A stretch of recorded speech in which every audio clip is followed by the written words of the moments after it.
Your brand, your architecture, your creativity. GLLS.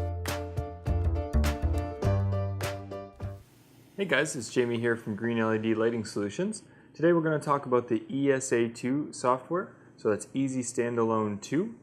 We're just going to do a quick walkthrough, build two scenes, one green and one rainbow, and then how to upload those scenes onto the SLESA U9, the blue box I have in my hand.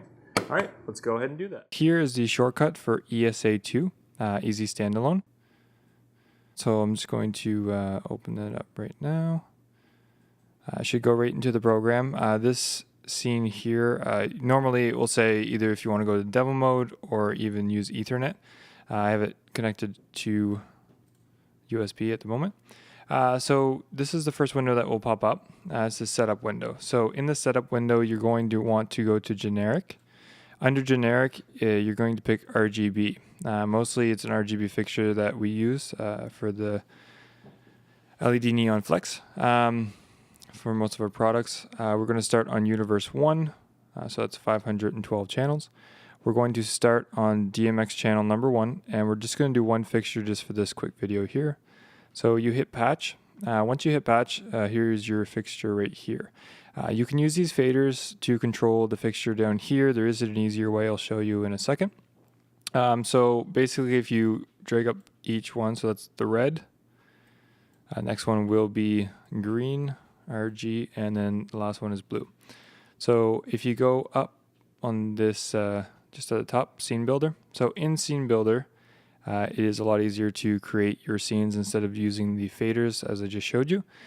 So this is our fixture here. So once highlighted, you can change the color of the actual fixture just by using this over here. So again, if we want red, we are going to use green, just for this example video. You can also use dimming effects as well. If you go up here, so you can dim it using DMX. If you do have an external dimmer, like a 0 to 10 volt dimmer works with our power supplies as well. And then you can use some effects as well. So if you go to effects over here, so we were in presets, you go to effects, press the FX button. This one here will be for more pixel lights, but for RGB, we'll be using the color matrix effect. So you click on that. Now a box will pop up. You just drag that over your fixture. So now it is doing a rainbow effect. So it does have some presets involved, like fire, bouncing, bursts, etc. Just for this video, we will be using the rainbow effect. So once you go over here, when you click generate, you do want to create a new scene. If you hit no, it's just going to do the green that we made previously. So yes, you do want to hit yes on new scene. So once you hit that, it does go back to the green that we just created. But if you exit out of this, and if we go to the editor window, in the editor window, here is your two scenes. So the first scene is the green. So we can even name that green. And the second one we will name rainbow, just because it is a rainbow effect. So if you click on the green, you press play, it is just going to be the static green. So in this here, and then rainbow, if you do click play, you will see the faders going up and down, changing it between all the variations of colors for the rainbow. If you go to live, so the live window, you can actually control the lights from your computer instead of standalone.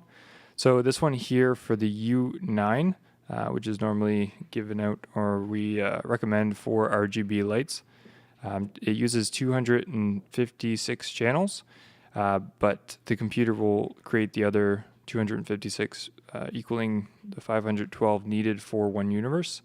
But for standalone, it will only do 256. So you can play each scene here, and you can switch between the two scenes just on your computer if you do want to run it live like this. But for this example video, we're going to actually go ahead and go to the standalone. So here you can write the memory, erase memory, or read the memory, or do a test. Right now we're going to erase the memory, so we're going to start fresh, and then we will write the memory. So that is the blue box connected to the computer. with the USB cable that's provided with it. So if we write memory, it is pretty fast just because we only have 2 scenes and not very complicated scenes. So the memory written is successful. So we press OK. All right, that's all for this video now. Thanks very much for watching, and you guys have a great day.